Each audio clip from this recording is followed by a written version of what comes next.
morning. Thanks everyone for being here. And I assume that since you're here today, you have had similar experiences in your programs in that we had concerns about our writing abilities of our graduate students. So in our brief time today, I'm going to talk about a class that we developed and have taught for one semester, just previous spring 2022 semester. So I'll give you a little bit of background on what brought us to offering a discipline-specific writing course, what the class structure looked like, the results, and sort of what we've concluded and where we plan to go from here. So maybe not so much of a how-to session, but a what we did session. And I certainly hope you get some ideas of what you might do if you're struggling with this issue in your program also. Just a little bit about me. That's me with my daughter, who's a recent mathematics degree graduate just a few weeks ago.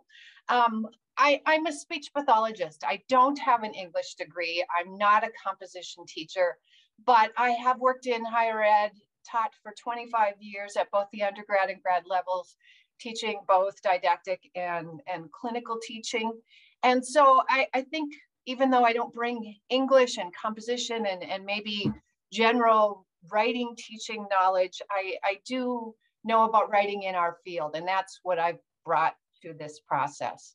I want to say thank you to 8 students who came to this course, not kicking and screaming, but certainly not of their own volition. So I certainly thank the 8 graduate students who participated in this inaugural course and my colleagues for their input in developing and teaching the course also. So what brought us to this? We found that we were having an increasing number of graduate students whose writing skills in the discipline were not meeting expectations that they would need for their present clinical settings, but also, of course, for their future employment. And so we saw that we needed to provide some sort of specialized instruction.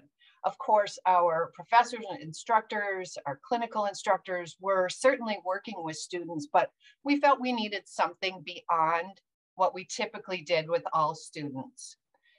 In addition, we have accreditation standards. We are an accredited speech-language pathology program, and our accreditation standards indicate that students must have written language proficiency, and our program must provide remediation for those students who didn't have or who don't have proficiency.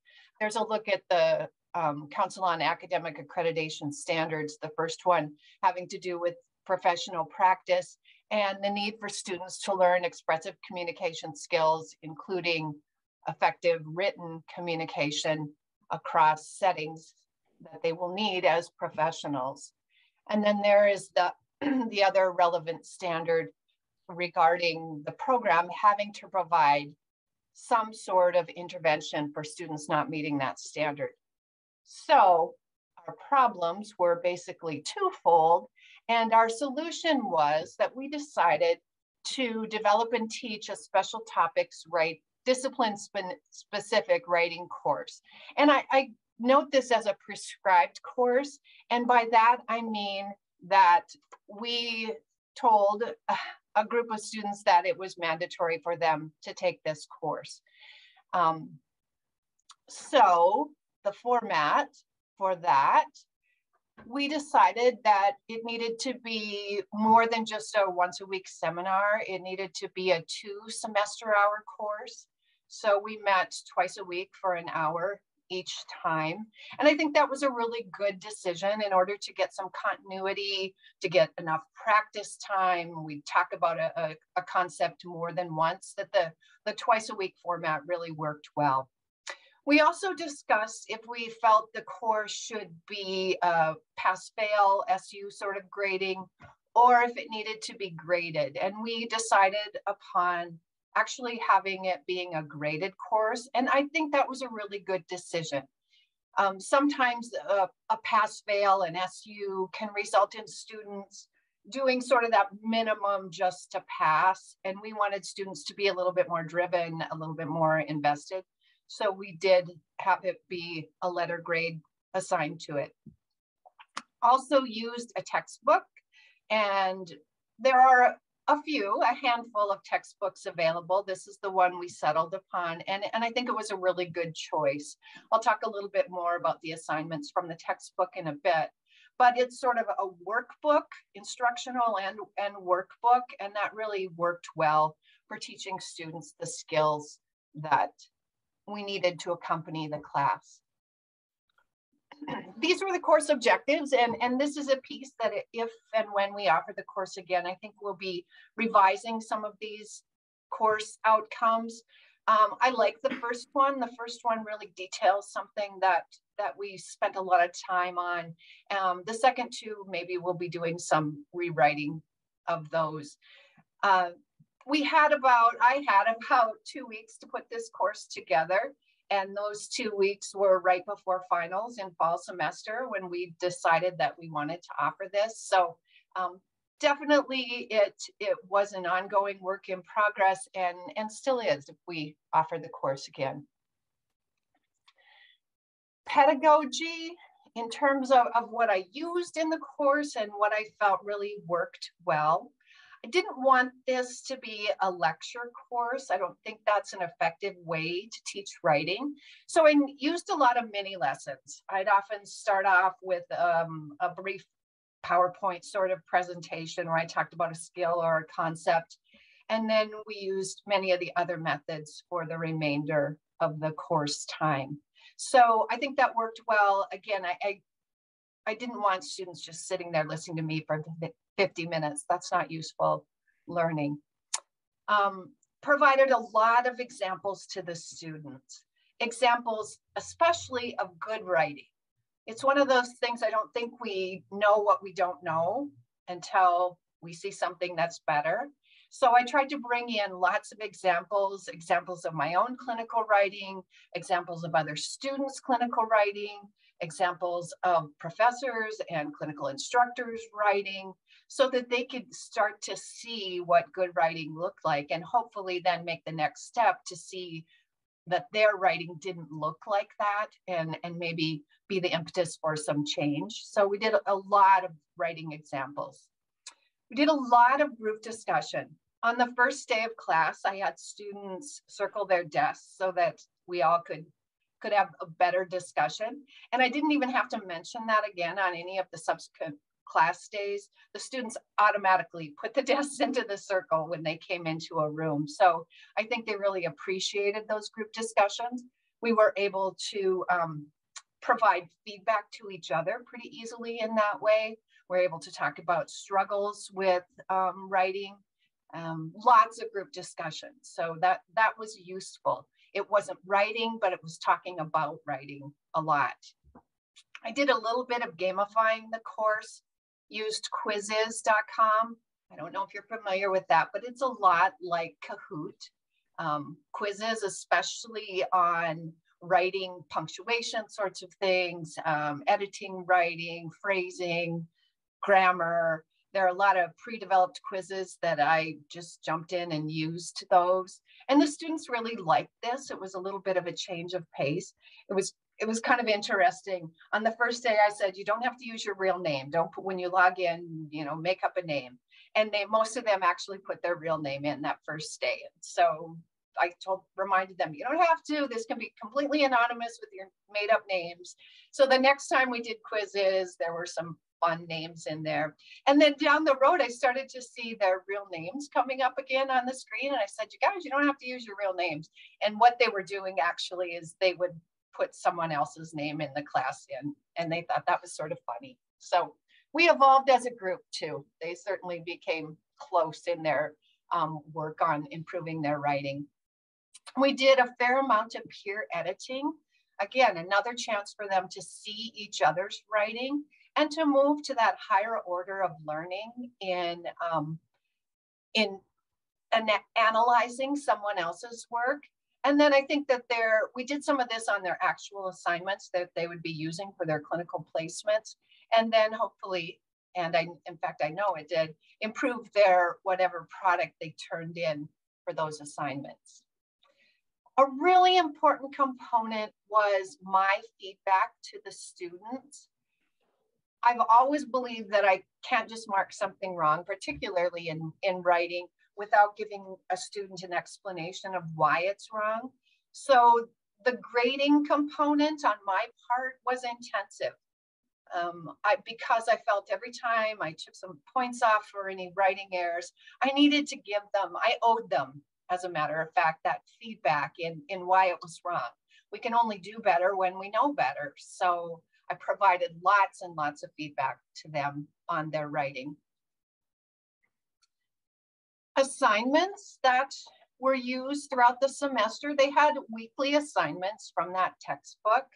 The textbook was kind of divided basically into two sections. One section being on the basic rules of usage. So a lot of punctuation, grammar type exercises. And again, it was structured so there was instruction on one side. The left side of the open workbook was instruction and lots of examples on that skill. And then the right side of the page was an incorrect example that they would need to correct. So every week they had several pages of assignments from the textbook. The second portion, again, of the textbook was on more getting away from the grammar and punctuation and more into composition. And because the textbook is written by a speech pathologist, the examples were all relative to our field. So they used the vocabulary of the field.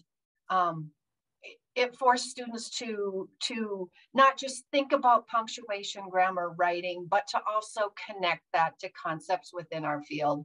And sometimes concepts came up that they weren't sure what they were. So that was good. That was another chance for us to do some learning not related maybe directly to that class. If there was a sentence about aphasia, then we got to talk, okay, what are they talking about here? You guys have taken that course, bring what you know about aphasia to this writing example and correct it. We also had some other larger point value wise, I guess, writing assignments where they actually had to do assignments related to or documents that we would use in our field. They had to do some daily progress notes, which are very commonly used in the field of speech pathology. They had to write lesson plans, assessment reports, write home programming. So things that they would send home with a client, things they would send home with a parent or a family member to do, so that they got that practice writing to different audiences and for different purposes. And they would need to bring in that information from the textbook, but also bring in content from the field. So both types of assignments I saw as being very important and key to developing their skills. It was really important to set a positive tone for the course beginning on day one. Again, I didn't have much time to plan for the course, and I would say 90% of that time I spent, maybe not 90, 75% of the time I spent thinking about how am I going to set a really positive tone. Again, these were graduate students who were required to be in the course. They were all full-time graduate students already carrying a full load in a rigorous graduate program. So we needed to talk about why they were here, what they could learn, and what they needed to do really to maximize this experience. So on day one, I shared this slide and this quote from Brene Brown and talked about how really I wanted them to have some courage. I wanted them to embrace this, and that when we got to May, that they would actually have some skills and that we were all going to be there no matter what. So we might as well make it a pleasant, positive, and learning experience.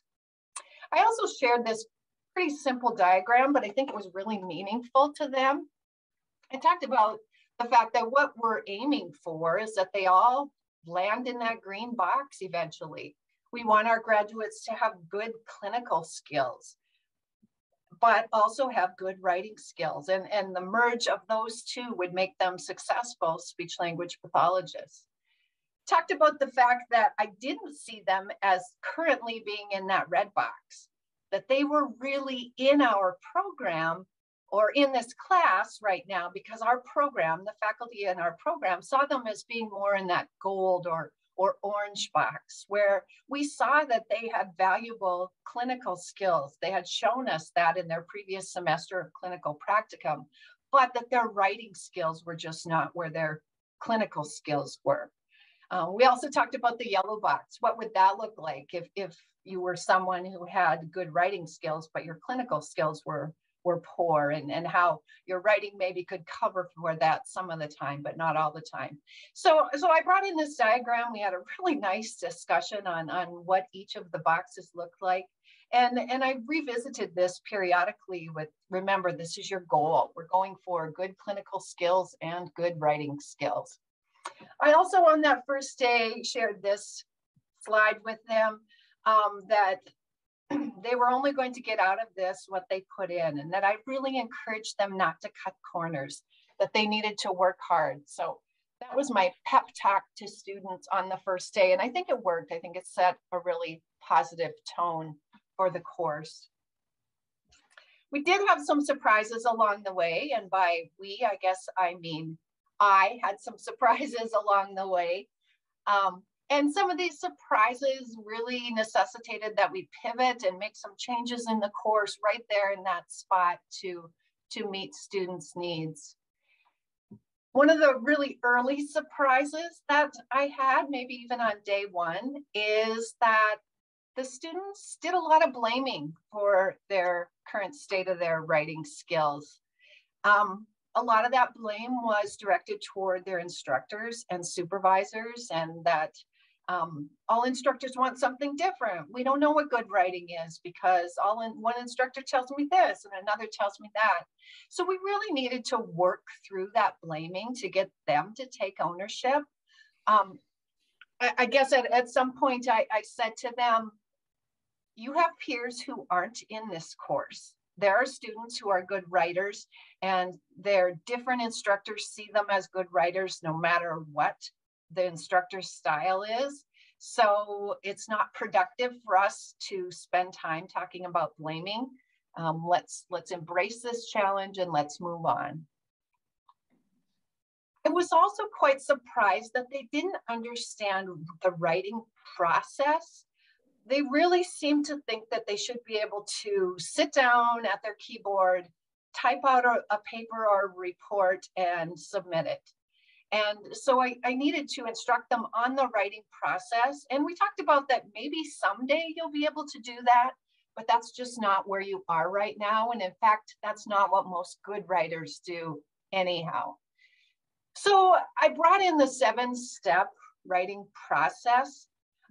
This process, as you're probably aware of, it was really designed more for creative writing. So we adapted it a little bit because the writing that we do in our field is technical writing.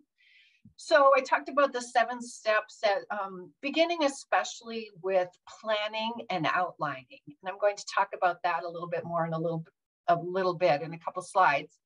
But that's a piece that they really lacked. So we had to spend a lot of time talking about that and then bringing it back every time we talked about a new clinical document or a new project or paper they might have of what that would look like. Step 2, then the rough draft, that was just the beginning. There were a lot more steps after that. In the creative process, step 3 is sharing. And I guess that became sort of our peer editing step. Step 4, we talked about looking at format first of all. Do your rough draft, then go back. Do you have all the sections that you need? Do you have the information in those sections? Do you have any, if you're doing it in a Word document, what are those red or blue squiggly lines and how can you fix those? Then we talked about going through it again another time to make changes to content, then finally going back and looking at spelling and grammar. And after all of those drafts and all of those revisions, then they were ready to submit the assignment to the supervisor. So this process really necessitated some talk about timeline, that if you had something that was due February 4th, you needed to put it in your calendar when you were going to begin, when you were going to do that outline, and when were those drafts. So an hour before deadline certainly wouldn't allow enough for this. So we did this throughout the semester. They were all on a similar clinical track, so they had documents due throughout the semester. So when something new was coming up, we would talk about, okay, let's get our calendars out. It's due on this date. When are you going to start on your outline? And I was surprised they really didn't know how to outline. And I stumbled upon this when I was teaching the writing process. A brave student raised her hand and said, I don't know how to outline. Could you teach us to do that? And I looked around and her classmates were all nodding. So we spent a fair amount of time, again, with every document, thinking about and writing an outline together. That was really surprising to me that they didn't know that. They didn't know how to peer edit, and part of that is inherent in our program. We have a clinic on campus, and we are bound by HIPAA laws and confidentiality.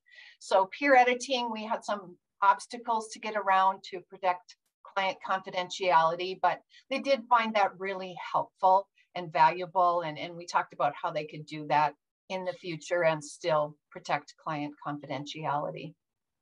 A good surprise, they liked the assignments.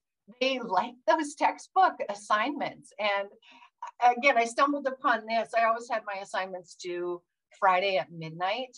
And I get in there and look at their stamps of when they submitted assignments. And many of them had submitted on Wednesday or Thursday. So I asked them, hey, you guys, this is great. You're turning things in early. And they indicated they liked the assignments. And when their to-do lists were long, they also felt this was a more favorable thing some weeks to do. So that was reinforcing to me.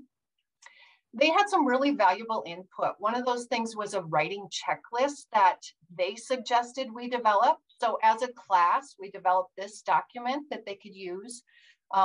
We made this one example for progress reports and something that they could go through every single time they wrote a progress report that would help them with their drafting and editing. They also had really valuable input for the instructors in our program. They would say, hey, this would be really helpful. For example, they said, if we could have access to more examples from clinical instructors. So I brought that back to my colleagues, and my colleagues posted in the Blackboard shell lots of examples. So it was great to see the students, and they felt empowered when I said, okay, you wanted this, you have it. So that was a great surprise too. And they were really proud of themselves and their development. So some data that we have collected. Data collection, you'll see, is not complete at this point. But here, because this was just last semester and we still have more analysis to do, but we did have some nice results from the course. Students' final grades, maybe not a super strong indicator of success of the course, but of the 8 students, I did have 7 students earn a B and 1 student earn an A. Certainly wish those numbers were flipped, but they were what they were. A really nice indicator of growth in the students' writing skills was, we have a document that we use every semester in our clinical setting where the clinical supervisors rate the students' written communication skills. It's on a 5-point scale, as you can see there. So the column in the chart there with fall 2021, those were the ratings that the supervisors had assigned to students. So our acceptable level for our program, or our minimum to say their writing skills are adequate, is a 3.5. So students were, this group of students were significantly below that as a whole. And you can see their ratings then for spring 2022. So at the end of this course, in the fall, they had only 1 semester. In spring, they had more clients and more supervisors. So there are more ratings there. And you'll notice that every student had growth in their rating of their written communication skills. So we haven't done statistical analysis on that yet. And we have a pretty small N, so I'm not sure if we'll find much strength in that, but it was nice to see growth in all students.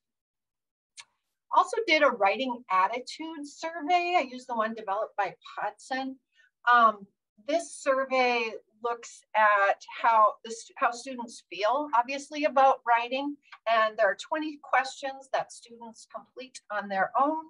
And a higher score on this tool would indicate a more positive attitude and more confidence about their writing skills.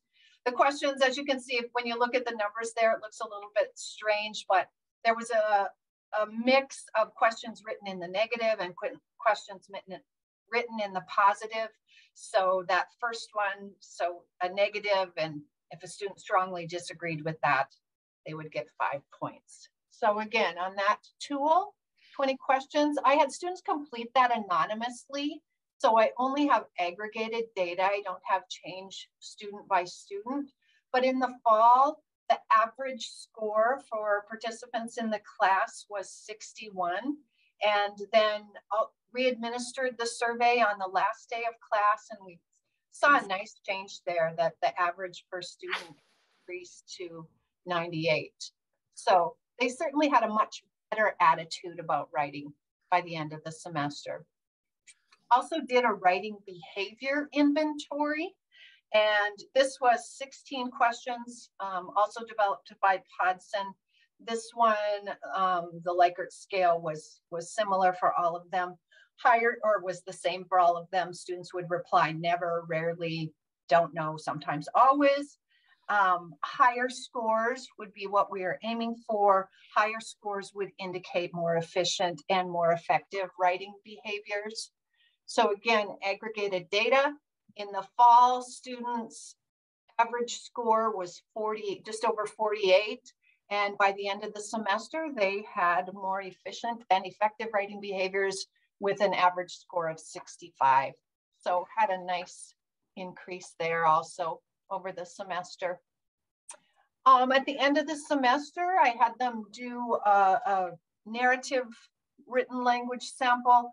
The prompt was simply write to this, reflection on the past, present, and future of my writing skills. So this was a 20-point assignment, 10 points for content, 10 points for writing. All 8 students earned the 10 points on content. They had some really nice, thoughtful reflection on that prompt. And their writing score, however, ranged from 7 to 9.9, resulting in an overall range of 17 to 9.9, with a standard deviation of a little over 1. So we'll want to do a little more analysis of that. So course evaluations, I was hoping to improve this, or to include the students' course evaluations in this, but they only came to my inbox this morning at 8:15. So I haven't even had a chance to open that and look at those, but we'll be looking at the students' perspective in that document also. Faculty comments, lots of positive comments from the faculty in our department. I frequently had people stopping in my office and saying, I know this student is in your writing course, she's doing so much better. Had a lot of that. So I want to do some more analysis of some faculty feedback. Some comments that the students included in their final writing was that pretty much across the board, they reported they were more confident about writing now, and that they really saw that they still needed further improvement. So I thought that was good. They were feeling more empowered, but not satisfied yet with their writing skills. So that was great. I saw a good future for them. So some conclusions. This writing course appears to have improved students' clinical writing skills in at least some aspects. Some key features that I think really contributed to that increase was instruction in the writing process and practice in the writing process, practice and instruction in outlining and developing a timeline based on due dates, and then also peer editing. How to peer edit and practice peer editing were, seems to have directly fed into their students' increased success in writing. So for the future, what we're looking at, I think this is a viable option. And I guess it will be dependent on my chair if we will offer this in the future. Small class size is really critical. Again, I had 8 students, and that was doable for feedback. I'm not sure I could go a whole lot larger than that and give the same amount of feedback to students about their writing. We had a number of students in our program. We have a graduate cohort of about 25 students. And we had students who weren't prescribed to be in the course who said, I wish I was in that class. I think I need to be in that class. So that's something that we as a program will consider, is if we would allow or could allow students to opt in. Of course, that would make the number grow, and that might have implications for feedback, but that's something we'll look at. And we really need to gather and do more data analysis. I think some work on inter-rater reliability. I was the only person grading their assignments in the class, and it might be nice to have another person look at that and see what we could do in that aspect. And then also, as I mentioned previously, we need to do some more both quantitative and qualitative analysis, but especially qualitative. These are some of the resources, and if you would like any of those, please email me and I will share those with you. I think we are over our time. Before the next session, I have a quick few seconds. If there's anything that any questions anyone has at this point, would be, yes, I would be willing to share that writing checklist. It's kind of discipline specific, but I think it would be a good start for others too. So Jennifer, please email me and I'd be happy to share that with you. I have a question in the room.